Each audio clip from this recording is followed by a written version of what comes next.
Good afternoon, everyone. My name is Sydney Ratzlaff, and I am the Grants and Communications Coordinator at the Community Foundation of Southeastern Alberta. Today's presentation is on the WestMET Community Fund Grant, and in the spirit of respect, truth, and reciprocity, we acknowledge the many First Nations, Métis, and Inuit peoples who have lived in and cared for these lands for generations. We are grateful for the traditional elders and knowledge keepers who are still with us today and for those who have gone before us. During the presentation today, I will discuss, give you some overview about the Community Foundation as a whole, the WestMET Group, and specifically go into detail about the WestMET Community Fund and the eligibility process for this grant, application process, and I'll finish off with some grant writing tips and tricks. So the Community Foundation of Southeastern Alberta seeks to partner with charities and donors in Southeastern Alberta. We grow, we give, and we inspire. Those are our three pillars. So what we do is we are a registered charity who takes in donations and we put them into what's called a permanent endowment fund. So we never spend the original donation. It's invested. And that investment income is what we're able to give out in the form of grants. So those are our first two pillars, that we grow and we give. And additionally, we inspire by connecting and convening partners. We want to come up with community-based solutions. You might have heard of our vital signs publications and events. That's one of the ways that we inspire and connect to the community. So just to give you a little bit of background, the WestMET Group Canada Limited established the WestMET Community Fund with an initial donation of $42,880 to the Community Foundation of Southeastern Alberta. Additionally, they've committed to provide an annual gift to CFSEA for 25 years. So each year, part of the donation will go directly towards their community grants, while the rest will be invested in the WestMET Community Endowment Fund. This new grant stream will support local initiatives and community-based organizations for the people of Special Areas 2, the town of Hanna, and the Village of Youngstown. So this is the very first year we're giving out this grant, and we're pretty excited. Just as a fun side note, the WestMET Group kind of slogan is today, tomorrow, always. And what's pretty cool for us is at the Community Foundation, our slogan is today, tomorrow, forever. So we're both very much aligned on looking into the future and supporting the community for many years to come. If you want to find out more, you can go to westmetgroup.com and find out more about them. So as I mentioned, the WestMET Group has committed to giving an annual gift to CFSEA for 25 years. And this spring, the total amount of funds we have available to give out for the WestMET Community Grant is $35,760.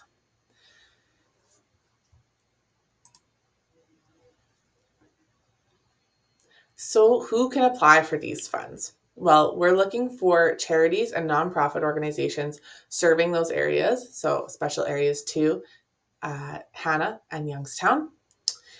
If your head office is not in that area, but you're offering programs that specifically serve those areas, that's also eligible. So then beyond that, qualified donees, such as registered charities with the CRA, municipalities, or school divisions are eligible to apply. If you're not sure whether you're a registered charity or a qualified donee, you can visit the CRA list of charities page and type in your organization to find out.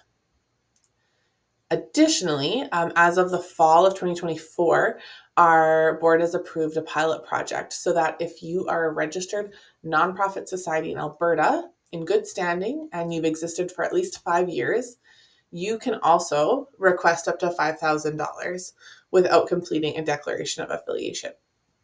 If you are requesting more than $5,000, you will need to complete the affiliation process. So if you're not familiar with the affiliation process, all it is it's a form, it's a document, a declaration of affiliation is a document that connects the qualified donee, so that charity, municipality, or school division, with the non-qualified donee to receive the funds on behalf of the non-qualified donee. So in addition to signing that declaration of affiliation, the qualified donee also has to share their most recent year's financial statements and a list of board members with their contact information. The other thing to note is that the non-qualified donee has to demonstrate that these funds are being used for their intended charitable activity, their organization, and that a relationship exists between the qualified donee and the non-qualified donee. So there has to be some sort of relationship. The partnership has to make sense. Maybe they have an existing financial relationship, or they partner on their programs. There has to be some sort of relationship exist. So if you're not sure who could be your qualified donee, or if this process is confusing to you, please reach out to the office and we can walk you through the whole thing and answer any questions. So just to recap, organizations can apply if you're in special areas 2, Hanna, or Youngstown. And if you are a qualified donee, so a registered charity, a municipality, or a school division, or if you're a nonprofit group, you can request up to $5,000. If you're a community group or a nonprofit group requesting more than $5,000, you need an affiliate. So one thing we want to make sure that we're providing here at the Community Foundation is inclusivity. And we do this with our equity-based lens, and we want to provide support to those who may need it. So our grant application is on a digital platform, and we're willing to offer one-on-one instruction and support for people who are unaccustomed to digital platforms. Also, to honor oral practices or accommodate technical or physical barriers, we will accept recorded oral applications. Please do note the deadline to conduct an oral application is March 21st, and I recommend that you get in touch with me here at the Community Foundation as soon as possible if this is something that you need. As I will have to manually input it, it just does take time, and I want to give you the best support possible. So get in touch with us as soon as possible if this is something you require. And again, for anyone who is needing some technical support, we're available through the entire process to walk you through any of the questions that you're having with our online grant platform. So here is the list of the things that we will fund and what this fund is here to support. So they can support capital, operating programs, or special one-time costs. And then they have to focus on the following priority areas below. Just to give some background and examples, capital costs are things like buildings, equipment, vehicles, etc. Operating costs, maybe like the day-to-day expenses like salaries or rent or utilities. Program is obviously like your programs that you're running, and or special one-time costs, whatever that may be. And then within those things that we will fund, they just have to meet these priority areas. So First Nations and Metis, special attention will be given to programs that have been identified by First Nations and Métis communities. Local communities, so these grants that are close in proximity to the WestMET group location, which are those areas we've mentioned, special areas 2, Hanna and Youngstown. So local communities for events, facilities, programs, organizations, anything that's going to build and support a strong and vibrant community within those municipalities. Environmental is another priority focus. So things that support community action on ecological preservation, restoration, land stewardship, and education. Youth and education is another priority area. Special attention will be given to programs that build individual and community-based leaders. But anything that meets the needs of children and youth through education, recreation, or safety. And health and wellness is the last priority area. So anything that builds and supports individual and community health and wellness. Special attention will be given to programs that are collaboratively working on ways to support families. So this is a list of things that we will not fund through this grant. The retroactive funding, I just want to touch on this for a minute here. So this means that you cannot spend the money before you receive approval that you've been selected. So if you're needing to get your program started before May, this is not the grant for you. Our deadline is the end of March, and then our committee needs a number of weeks to go through the applications and make their selection. And then we will be giving out the money at the end of May. So yeah, you just can't spend the money before you've been selected. Other things is debt reduction, fundraising campaigns, politically purposed, or direct religious activities. Those are not eligible. So before you start, these are just some things to kind of ask yourself a little bit of a checklist here. So are you a registered charity, municipality, or school division? Or do you have an affiliate that can work with you? Essentially, are you eligible to apply for this grant? The next question to ask yourself is, does your project align with one of those 5 priority areas we just went through? Then I would recommend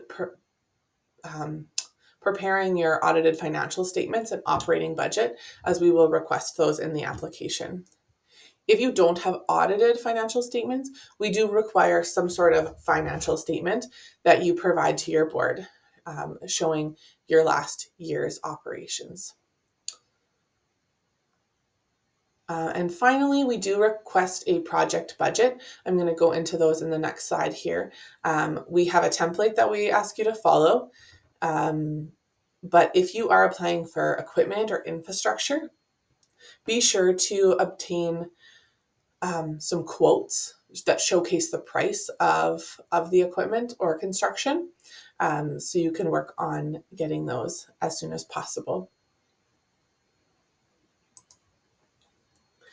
All right, so this is just a screenshot of the budget that we use. I know every grant is probably a little bit different for what kind of budget they have. So I just want to go into this in some detail. And if you have questions, please do reach out to me. I don't want anyone to feel frustrated on this budget. And yeah, a quick call can help clarify everything. So we'll start at the very top there where it's circled, project name. This is easy. You can fill out the name there right beside it, type in your project name at the top. Then you'll see some columns. So source of revenue, they're pre-filled for you.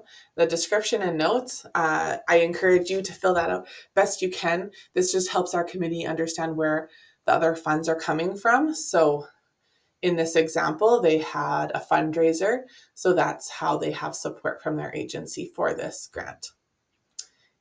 Following that, you'll see 2 amount columns. The reason there's 2 is because oftentimes we get grant requests that are bigger scale in nature or have multiple funders. So that first column outlines everything about the grant, the total kind of project amount.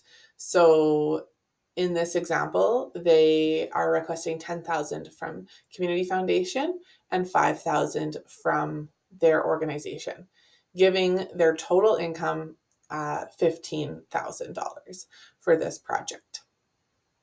Then the next column outlines specifically the CFSCA grant request. This is important when it comes to the expenditures you'll see on the next slide. So in this example, $10,000 is being requested. So these two amount columns should be that same number on the amount requested from CFSEA. At the very bottom, the total income will be added up for you, so you don't have to do the math. It does it automatically. Then this next slide is the project budget expenditures. So again, we have that description and note section, and I really encourage you to explain your project costs and add in descriptions best you can in that second column. Again, that just really helps us see what your whole scope of your project is. All right, so this is kind of the important part and where I lose some people. So again, there's two amount columns. One is the total grant expenses, so for this whole project, and then the second one is the CFSEA grant expenses. So this is where it starts to demonstrate what the CFSEA grant will cover and where your other funds are coming from.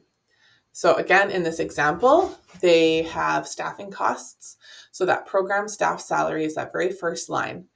The total amount they are going to spend is $9,000.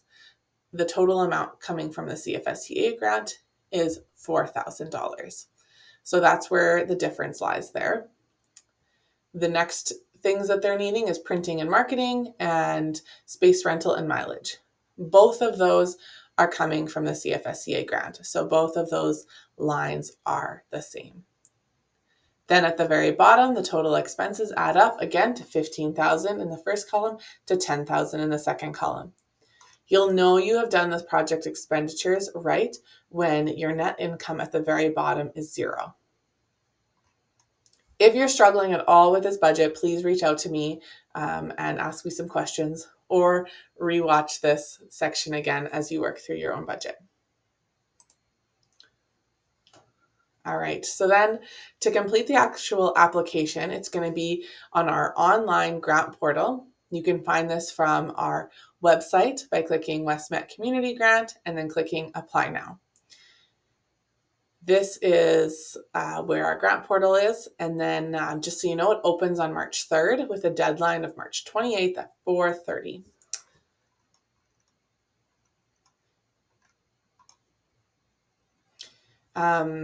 One other thing I want to note is that we encourage applicants to connect with our office to discuss your project ideas, or again, if you have any issues throughout the application process.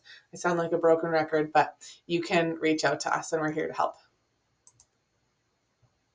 This is a screenshot of the logon page when you get to our grant portal. If you already have a profile on the platform, or if your organization already has a profile, please do not create a new one. This makes issues in our back end. So if you're not sure if you have an organization profile, just give me a call and I can get that looked up for you and get you started. If you forgot your password, you know you have an account, but you forgot your password, just click that little blue link, forgot your password. You're going to put your email in and they'll send you a link to reset it. If you are a brand new user, you've never created an account before, and you know your organization has never created an account before, go ahead and click Create New Account. When you start to create your new account, if you are not a registered charity, please leave the spot for the CRA number blank. You don't need to input that if you do not have one. All right, so this is just the application review process and timeline, so you kind of can see what's going to happen. So again, March 3rd, those grant applications will open on our grant portal. On March 28th, they will close at 4:30. It's a hard deadline, so at 4:31, our system stops accepting applications. Then those applications are reviewed by a local advisory committee. So the members on that committee include a member from WestMET, a member from CFSEA, and then a member from each of the 3 areas supported by this WestMET grant. The committee considers all applications and makes recommendations to the board of directors. Once the board of directors has reviewed and approved it, then we let you know if you will receive funding or not. We give you a call, regardless of whether you're approved or denied. We give you a call and let you know, and then we follow up with an email. And those grant decisions are finalized within approximately 6 weeks of the application deadline. And then we will have a grant celebration in late May. So just so you kind of have an overview of the timeline.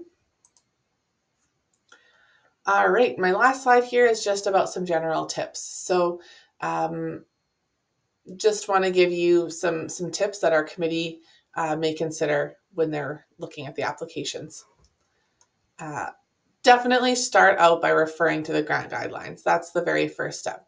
Make sure you're checking those boxes of if you're eligible, if your project's eligible. Give that a read through very first. I also encourage you to simplify and use bullet points. You don't have to have big paragraphs or long, wordy explanations. Just use bullet point form. Some grant writers mention not having enough room on the questions, but we truly do want straight to the point answers. Along with that, try not to use industry jargon. So if you have acronyms or just industry terms that regular people may not be familiar with, make sure you explain that and simplify it for our committee. Additionally, I would encourage you to use numbers to showcase impact where possible. So how many people will be impacted, how many events will use this equipment, those kind of things. Yeah, just like I have on the slide, how much, how long, how many, etc. Think of the trickle down impact as well.